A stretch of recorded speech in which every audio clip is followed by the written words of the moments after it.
The GameStop populist revolt on Wall Street rages on. Open the schools now, and D.C. is under a siege of fraud.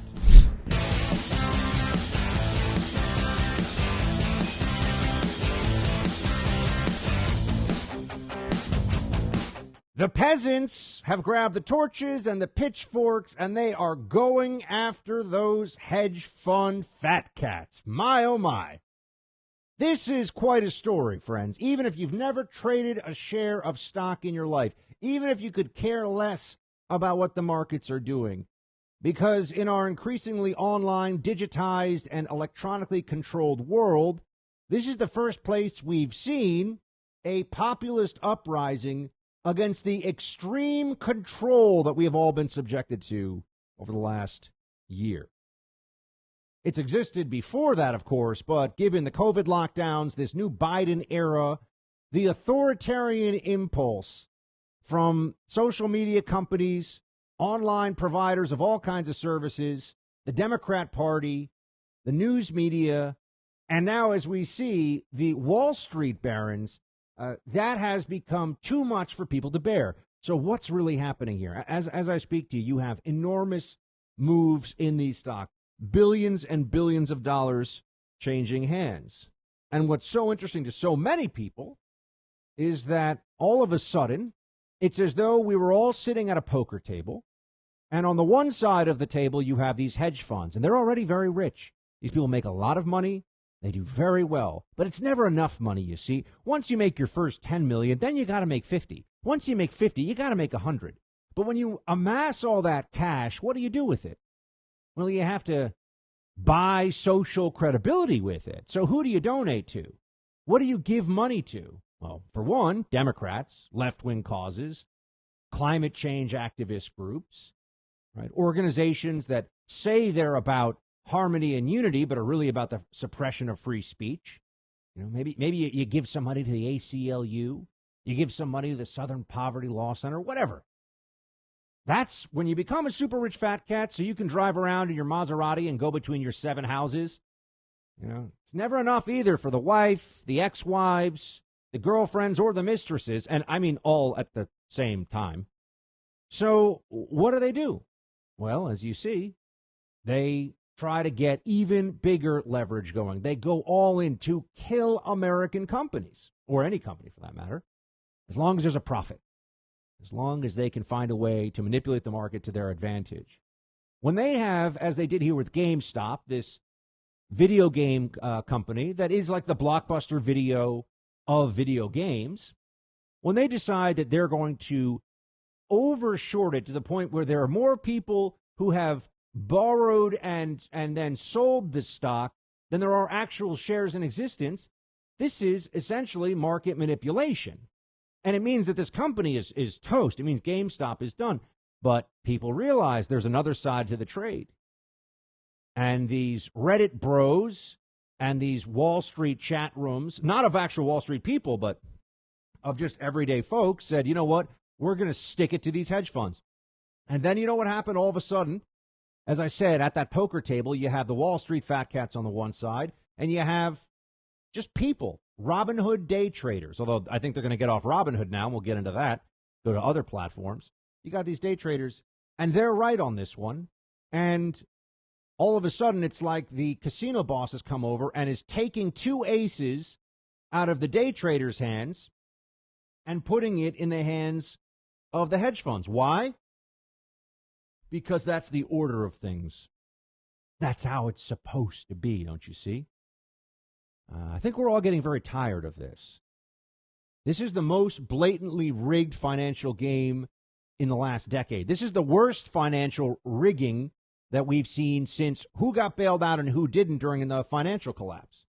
Who had to pay a terrible price? You, the American people. And who didn't? Wall Street people who had spent years fattening themselves up with the reckless speculation on credit default swaps and mortgage-backed securities. But the government came in and bailed them out. The system came in and bailed them out under the pretense that they were bailing you out. And now there are hedge funds. There are places like Citadel, which owns Robinhood, and Melvin Capital and many, many others who are losing billions and billions and billions of dollars. But remember, the money's not being lit on fire. The money is being transferred from one set of hands to another. And it's by the rules of the game, but it's not okay. According to the elites, according to the people who make these decisions, this isn't supposed to happen. You're not supposed to be able to outthink multi-billion-dollar hedge funds. You listen to this right now, people. And by the way, please, let me just, as a disclaimer here, be very careful if you're in this game right now, because it is overheated and people are going to lose lots of money. So I don't, there's the political populist angle to this, and then there's the actual financial realities of this for a lot of people. Please be cautious. Don't get into a game that you don't know the rules and you don't know what you're doing. And the way I always tell people this, and this has been told to me by folks with a whole lot more money than me and more financial know-how, you never bet any money in the market. You never place a bet in the market that you wouldn't place a bet, at a racetrack and lose it and be okay. No, that's not a big deal. Okay, I lost it. You don't ever take risks that you can't afford to take. Very straightforward rule. Don't do it. Please. This really is very much right now. These markets this is straight up gambling that is going on. It's not based on earnings. It's not based on getting new patents or getting FDA approved. I mean, some of it, of course, but I'm talking about GameStop and AMC and these things. But this is a revolt against the system and the financial elites that's happening from within the system. And that really terrifies the people in charge, because the system is supposed to produce certain outcomes. They don't tell you that, but that's the truth.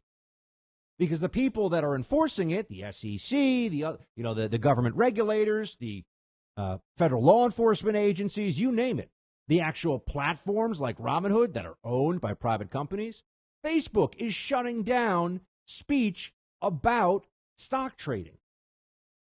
On what basis? Robinhood shut it down saying that it was because of their ban on hate speech or something. I guess if you're a hedge funder and you're losing billions of dollars and you're not going to be able to buy, Muffy and Buffy a new yellow Range Rover for their 16th birthdays, yeah, it's really sad for you, but this is the game, folks. This is how it goes. Like I said, never bet something you can't afford to lose. You don't do it. And that's true of hedge funds as well. The system is trying to set an example here, though, by stepping in and saying, it doesn't matter how brazen it is. You don't get to win. You stay home, mask up, shut down your business, and you don't get your government check, not on time.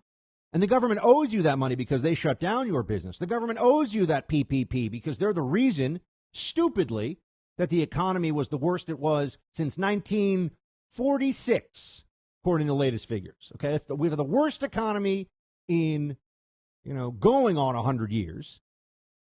Last year, in terms of GDP growth. Okay, it was an awful year, and they made it so much worse. You stay home, you shut up, you do what you're told, or else. Wait, but why? Where's the basis for this? And how are we supposed to obey rules and systems when they'll change them the moment it doesn't favor the people in charge? When we talk about a populist uprising, what we're saying is that people who do not yet have power see what the people in power are willing to do to keep it. And right now it is the Democrats in power, but this is not entirely a Democrat phenomenon, although it is largely a Democrat statist authoritarian phenomenon. But the people with so much want to prevent others from also getting theirs. And this is why you have, for example, the former head of the SEC. The SEC, the Securities and Exchange Commission, is the regulatory body, and they can send people to prison. They can bring charges, right? The SEC is a serious organization, has federal law enforcement authority. The former head of the SEC started to compare people who are placing trades on an app and that are winning and making money, and it is entirely legal, by the way, what they're doing. There's no real allegation of illegality out there about any of this, at least not yet. She compares it to the Capitol Hill riot. Play 20. it really puts a lot of question about the integrity of the market, right? And it really kind of, everybody's scratching their heads over this. What should happen? What is the right thing to do to control this or stop this? Not unlike what we saw on January 6th at the Capitol, right? If you don't have the police in there at the right time, things go a little crazy. And that's kind of feels like what's happening with this. Much different, much lesser degree. It's financial harm, not personal bodily harm. But certainly that's the same kind of, platform created frenzy that people are operating under. And these are very trying times.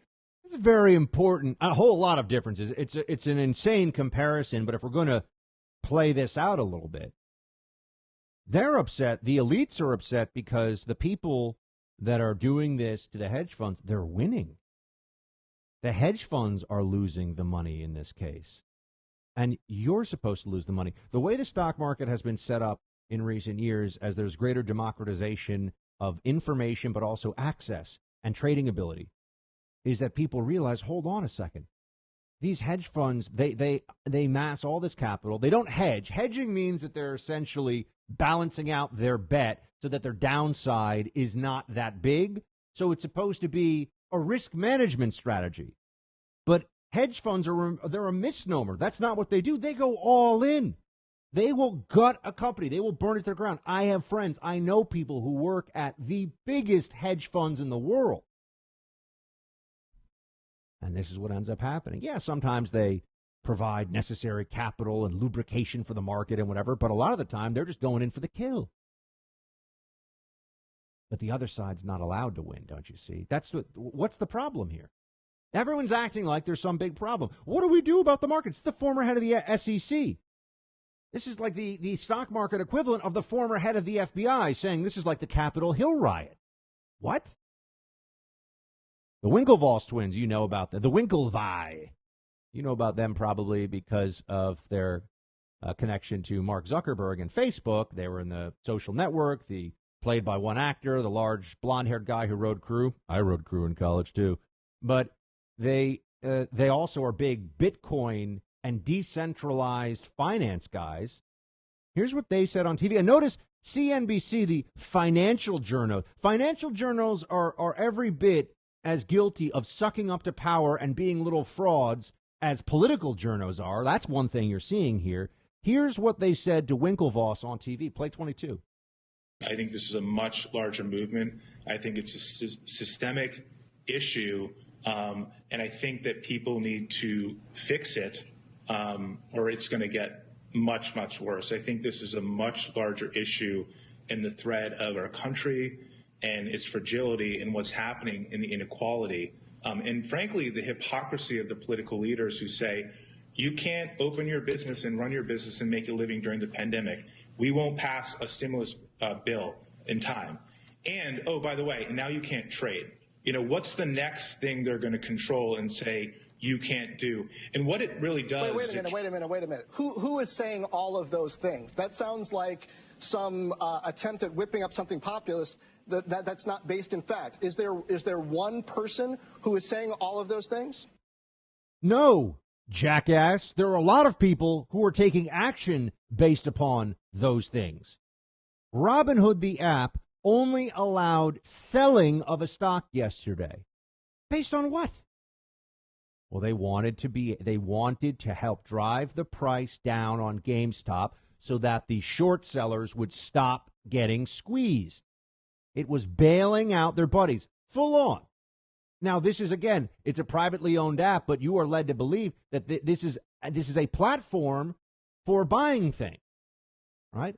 Imagine if you went on Amazon and you bought yourself, a tennis racket, and they said, sorry, we're going to send you some skis instead. Say, well, hold on a second. That's not right. That's not what Amazon's a private company.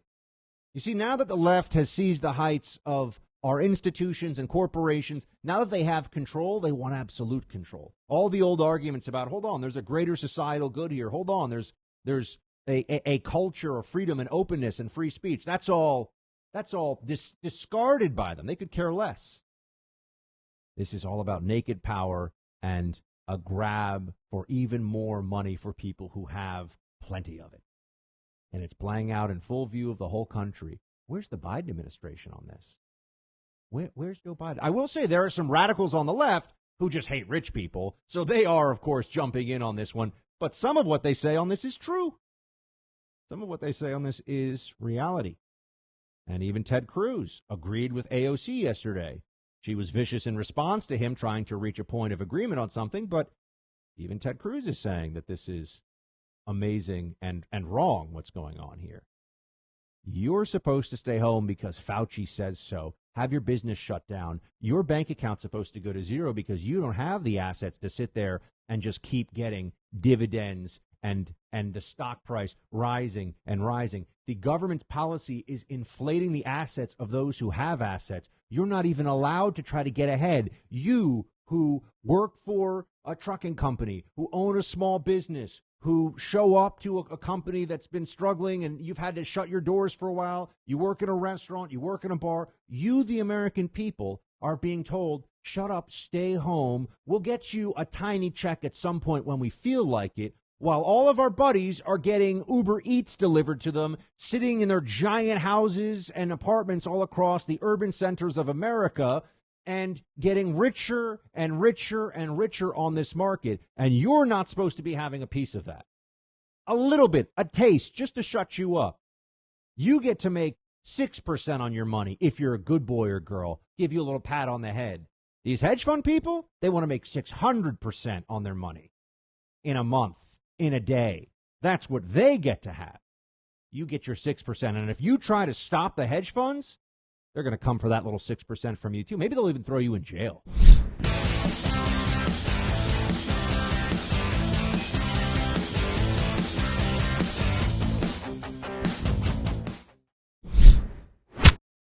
The reason the market is doing what it's doing is people are sitting at home, getting the checks from the government, okay? And this fair share is a concept. It's just a way of attacking wealthy people. And, I think it's inappropriate. We all got to work together and pull together. We all got to work together and pull together. That's Leon Cooperman, for those who may not know that.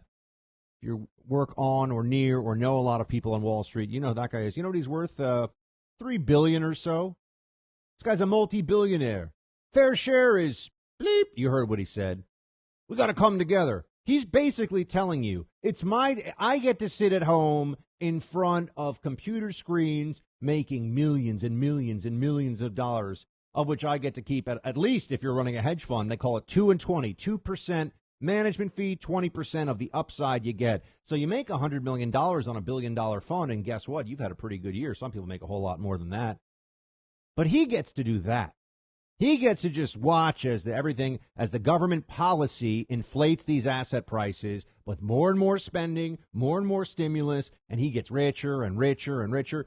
You're not allowed to try to flip the table. You stay home, get your government check, and, get some takeout food once a week and shut your mouth. That's what Cooperman and the rest of the elites in the establishment want you to know. The Robin Hood bros say, not so fast.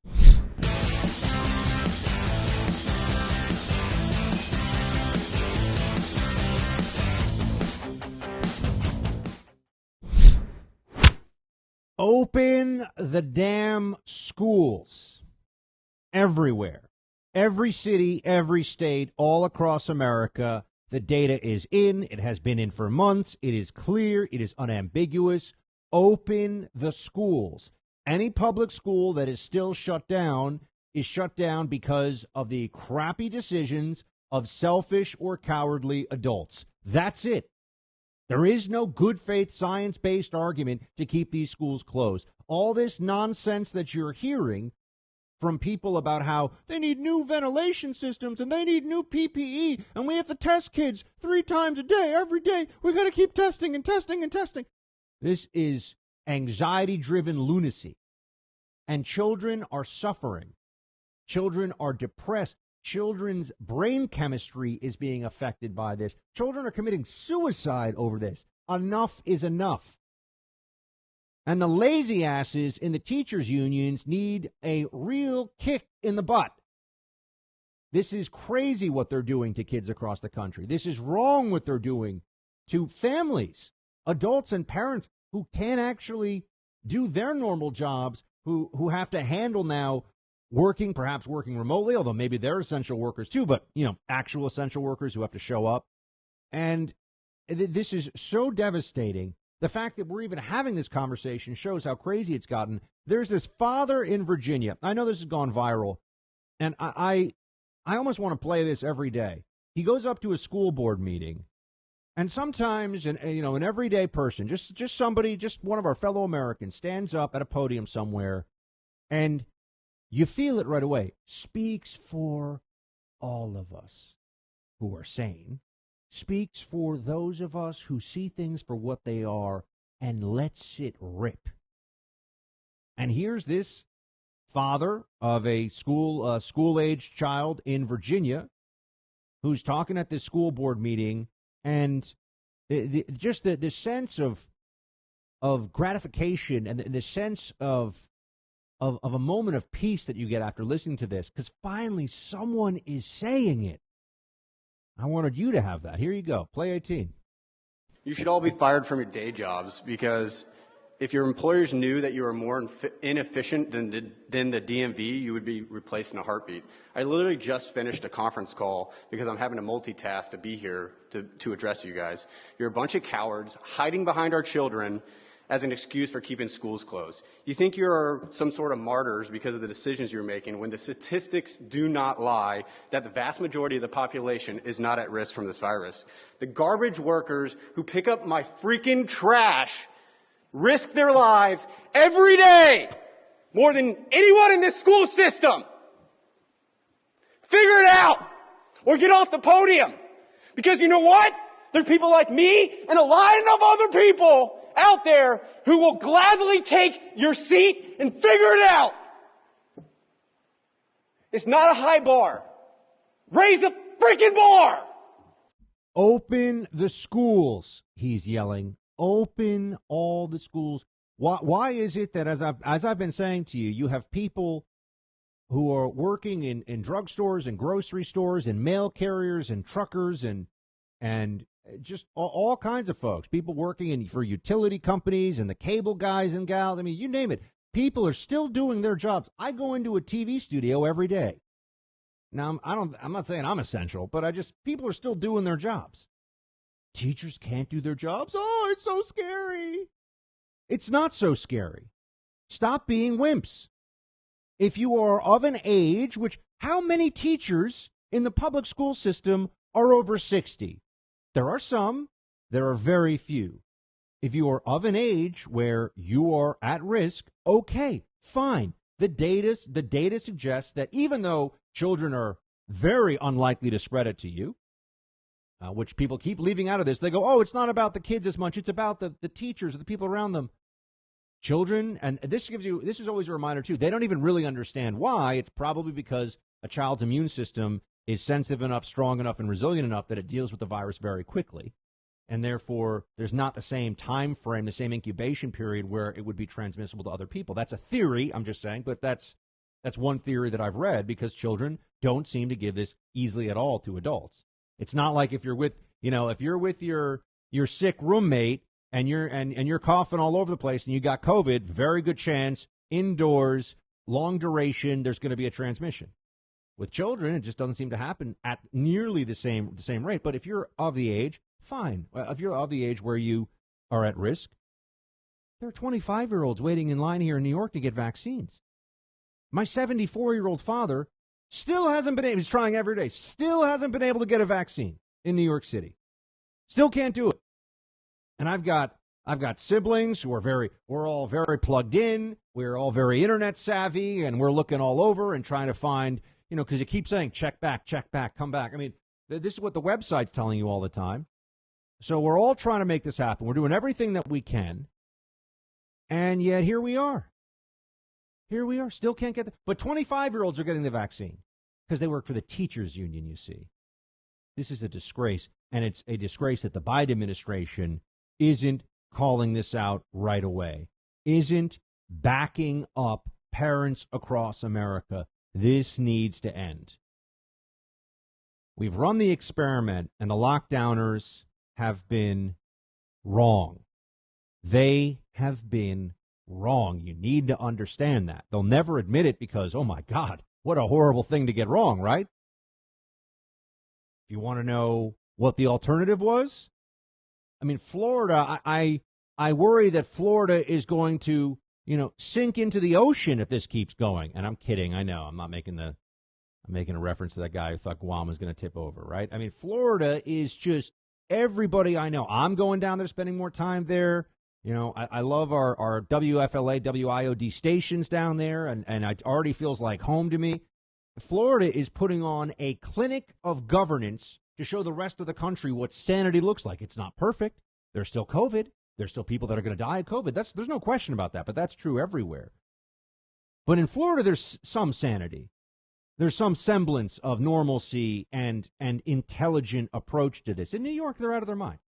Out of their minds. California, crazy. The people in charge are imbeciles, and they've been wrong at every step of this. We're talking about the economy, talking about COVID. Here's Governor Ron DeSantis. Play 4.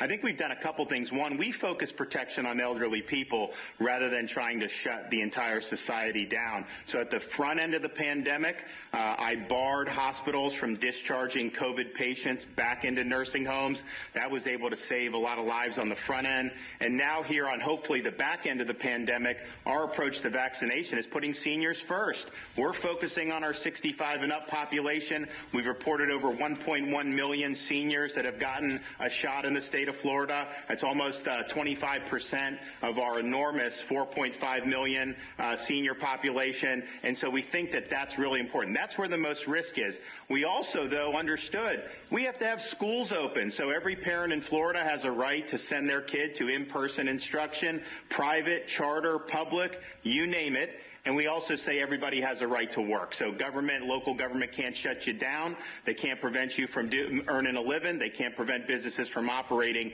And the result has been, for example, in the month of December, our revenue to the state of Florida, and we have very low tax rates, was up $330 million over the estimated revenue. Anybody want to still make the argument that Cuomo and Newsom and Whitmer are the heroes of the pandemic? Only a moron could make that case today. DeSantis has taken all the slings and arrows. He's taken all the heat. I think Ron DeSantis should run for president. Just going to say it right now. Showing results. And if you want Trump to run again, well, then DeSantis, should be his VP. Or maybe, Trump could be DeSantis' VP, although I don't think he'd ever take the number 2 slot of anything. But he is showing results at a time when there's been so much pressure. Even the governor of Texas, bending the knee a little too much on this stuff, has not been willing to hold the line. Even the governor of Texas. Very disappointing. And in Colorado, I love my Team Buck Coloradans, but your governor, my God. Right, look at all the shutdowns in Denver. Here we are. Up $330 million in revenue in Florida. They're making money. You know why? Because people are allowed to live their lives. Imagine if the Florida effect was allowed to grow and exist around the rest of the country. Imagine if the effect of this was that people would look at this as an experiment. They'd say, wow, Florida's actually done the right thing. We should emulate them. No, instead, the Quislings of the corporate media, CNN, the New York Times, have just been trashing DeSantis. Oh, people are dying because I can't tell you how many people come at me on social media, all these idiot libs. But DeSantis, look at this number, look at that number. Like, per capita, California is a little bit better. And a little bit better in terms of mortality on a per capita basis. They've ruined people. They've ruined millions of people's lives and businesses. And you think they might be a tiny bit better? Florida's open for business.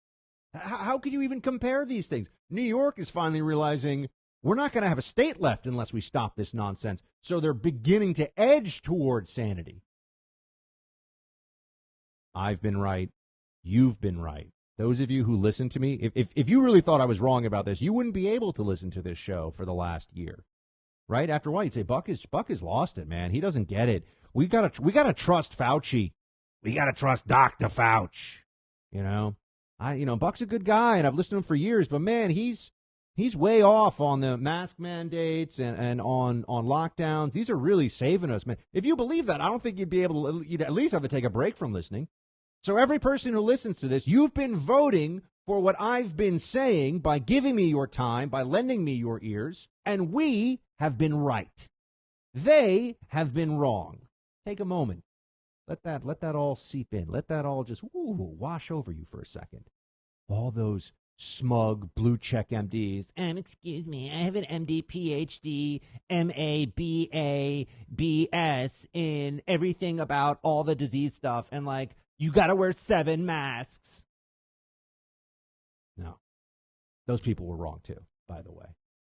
Here's one of Biden's top coronavirus advisors, this Osterholm guy, who, here's his take on Fauci and double masking. Play 8. Well, first of all, let me just say that we should have had efforts a long time ago to provide really the highly efficient and effective kinds of respiratory protection, namely these N95 masks or respirators. And it's unfortunate that we still need to reserve these for our healthcare workers, and that's a huge challenge. In terms of using the face cloth coverings, doubling them, actually we need to be very careful about that. That may actually be counterproductive, not helpful. We know, and I'm not an aerobiologist, but we know that, in fact, they may actually impede the movement of air in and out, and causing it to actually escape in the big crevices between the cloth and your face. That's a bigger problem, not a lesser problem than one. Oh, man. Two big things here. One of them is, you've heard me say it, they're going to tell you N95 mask.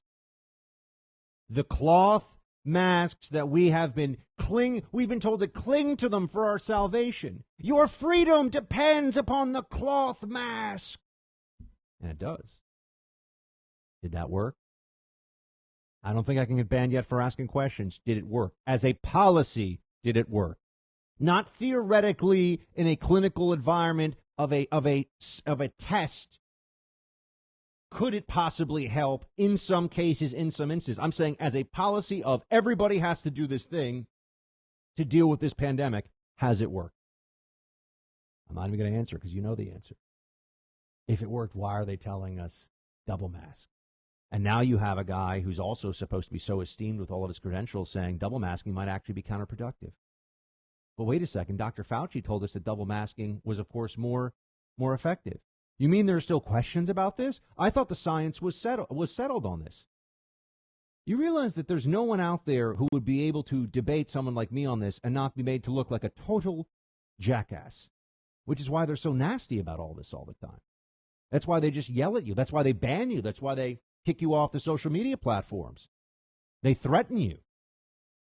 They threaten you personally. How dare you cross St. Fauci?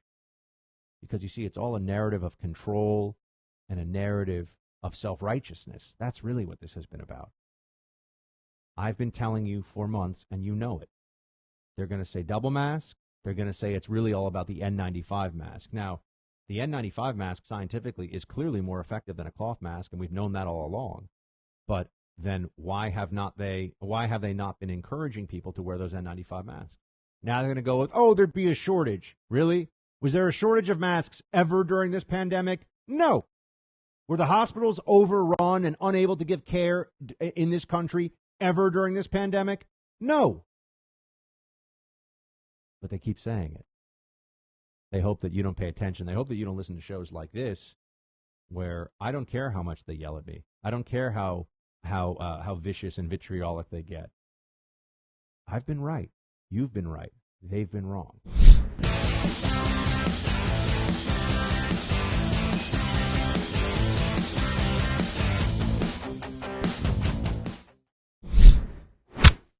He's already committed the U.S. to re-enter the Paris Climate Agreement, and he committed us as well to start undoing the assault on our environment that has occurred over the past 4 years, and he is now taking additional action to really target the challenge of climate change. We're still in a pandemic, still undergoing lockdowns in many places across the country, and we're supposed to believe that now's the time to focus on the existential threat of climate change. This is all you need to know to understand the degree of lunacy from the Biden administration that is on display right now. They need to fix what matters, not fix on some, not fixate on some absurdity, which is what this existential threat of climate change stuff is. You know it, and I know it. This is who we're dealing with now, exactly as we expected.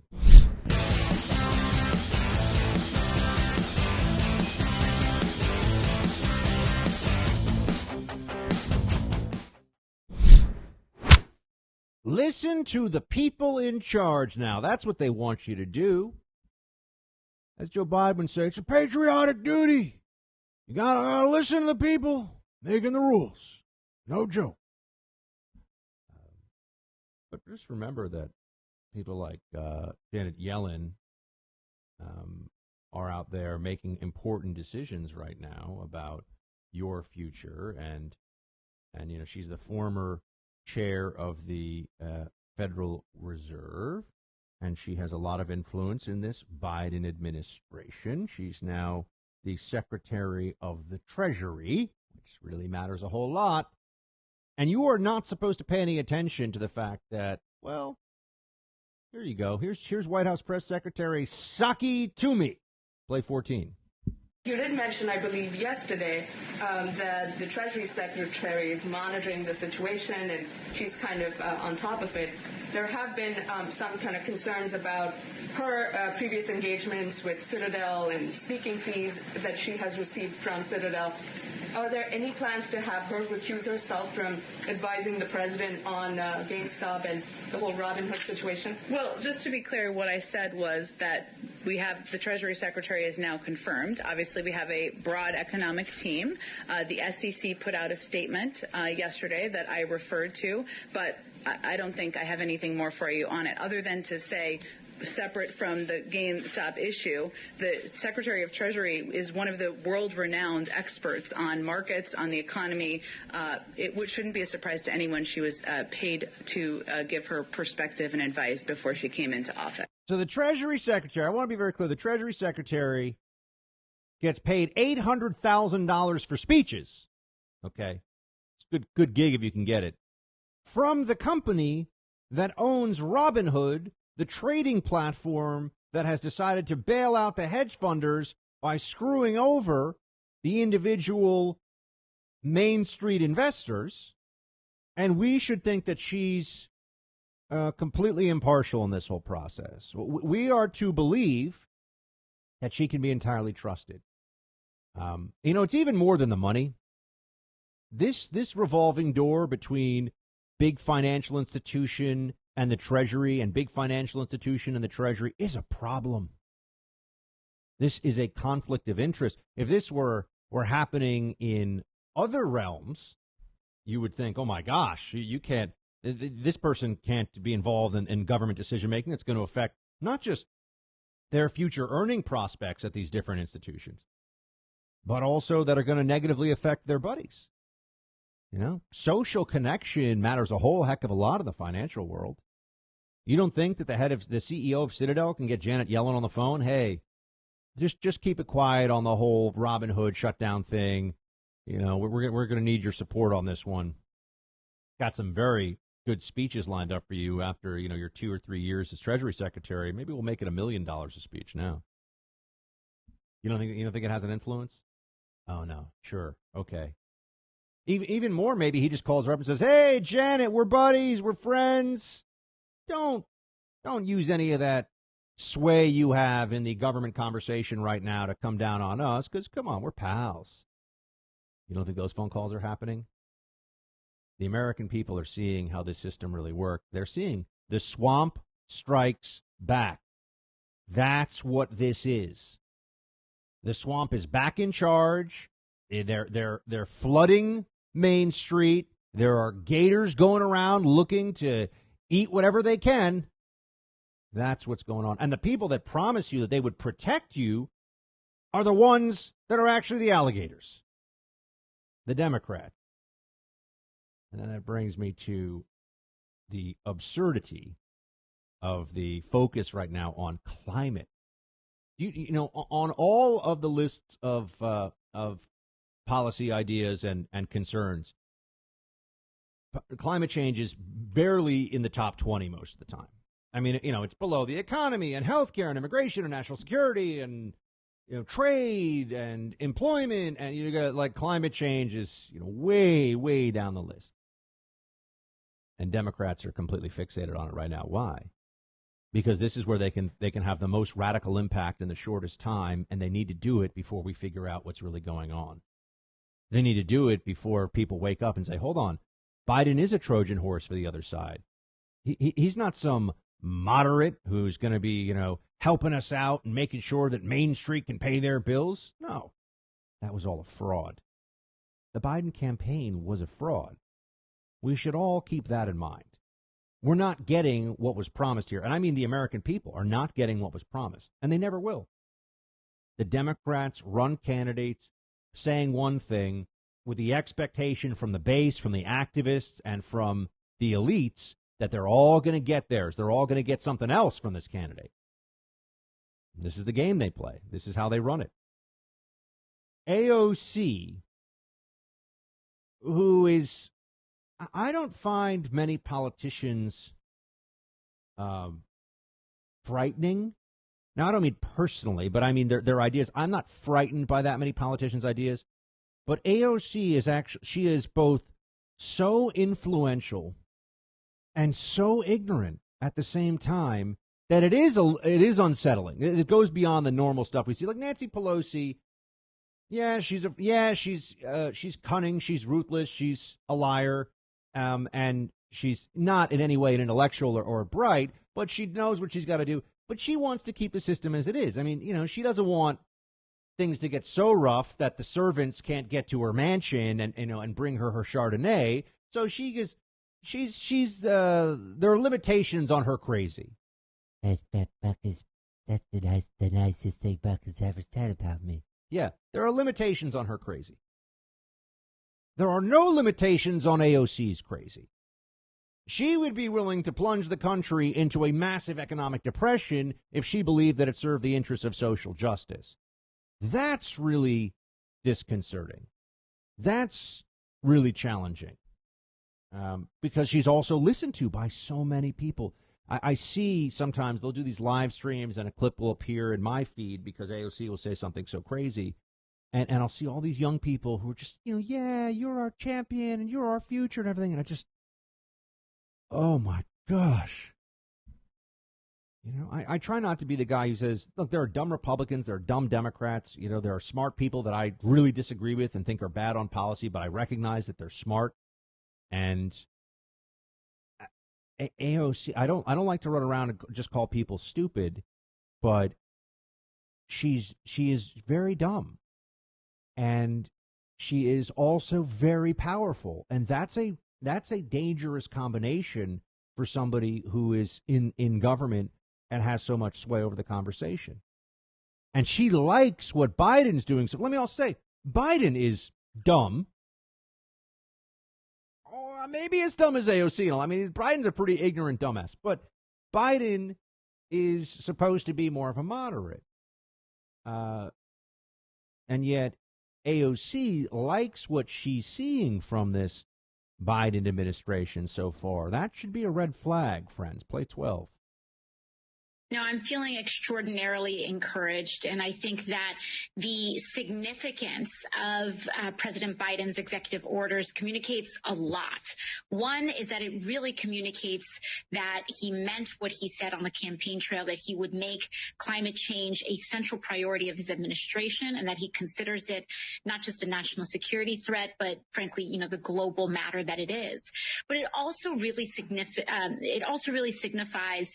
a good faith openness and relationship to those activist communities that you had mentioned, these grassroots communities and organizations, on the ground workers, etc., scientists saying we are not going to be resistant to grassroots movements, but we are going to collaborate and work with grassroots movements all across the United States to make sure that we are creating as many jobs and as much justice as possible as we fight to save our planet.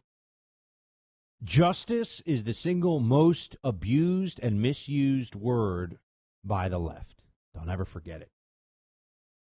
But the fact that she is pleased so far with what the Biden administration is doing should let you know exactly where all of this is heading. The fact that she's so happy with what she's seeing is a reminder that, as I've been telling you, the presidency that we've seen so far with Joe Biden is not all that different from what you would see at this stage from a President Bernie Sanders. Okay, there may be a few things, but on the major issues, on climate, actually, Bernie Sanders might be a little bit better than Biden, and I mean by better, I mean less insane, on trade and immigration. Believe it or not. Remember, there was some crossover between Trump and Bernie on trade and immigration issues back in the day. So on that, Biden takes more of the elitist left position. Bernie has more of the populist worker position on immigration and trade. So when you have AOC praising Biden's environmental policies, this is the woman behind we need to get rid of cow farts and rebuild all the buildings. And I mean all of them in America so that they're green friendly. Remember the Green New Deal? It was put out. Her office put that out. This is the woman behind it, and she's pleased with what she's seeing so far. That should make you very, very uneasy. It certainly does for me.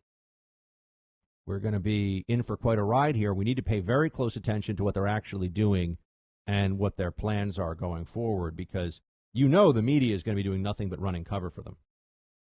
And you can see all the wackiest loons out there in the climate change movement. This is their moment right now. While people are downtrodden, need help, need checks, need the government to step in and assist, what we're seeing is that climate change stuff is being rammed through simultaneously. So those of us who are, on the one hand, we're focused on what the government actions are. They're going to say, we need to get money into people's hands. We need to take these actions. But then they turn around and they say, oh, but we're going to push all these climate executive orders. I mean, Jay Inslee, this guy is honestly like monomaniacal about the issue of climate change. I mean, it's just, we're going to do climate change. You know, and he's talking about how we're going to have a clean energy revolution now. Play 9. This is a nation ready to take off in a clean energy revolution. This is perfect for the United States. This is teed up for us to do what we do best, which is develop jobs in new industries. And we are doing that today. Today, clean energy jobs, and the reality is, are growing 3 times faster than the nation's average. This is the place to create energy jobs. This is the future and the present. Listen, the other side wants to shackle people to a past of an area of declining jobs. This is a reality. We do not want to shackle our children to the dead weight of jobs that aren't going to exist 30 years from now. We want to give our kids the jobs that are growing. And this is the number one job creation engine is clean energy. And I couldn't be more tickled. Look, this is a hallelujah moment from my view. We've crossed the desert of denial and deception about climate change, and we have a president who understands how to create jobs, and he's doing that big time today. This is all religious fervor, and Jay Inslee is not a smart man. This is religious belief coming out here. We've crossed the desert of denial and all this stuff. If climate change was what they say, the greatest engine for job growth, why does it require enormous government intervention, regulation, and picking winners and losers, even to get it going a little bit? Why does the government have to be involved at all? If this is so great and so efficient and so profitable, why do we have to have this rammed down our throats by Joe Biden's pen? Why are executive orders even necessary on all this stuff? Oh, that's right, because they are just sort of like Robin Hood the app. They are rigging the game, and they're rigging the game for their green energy interests.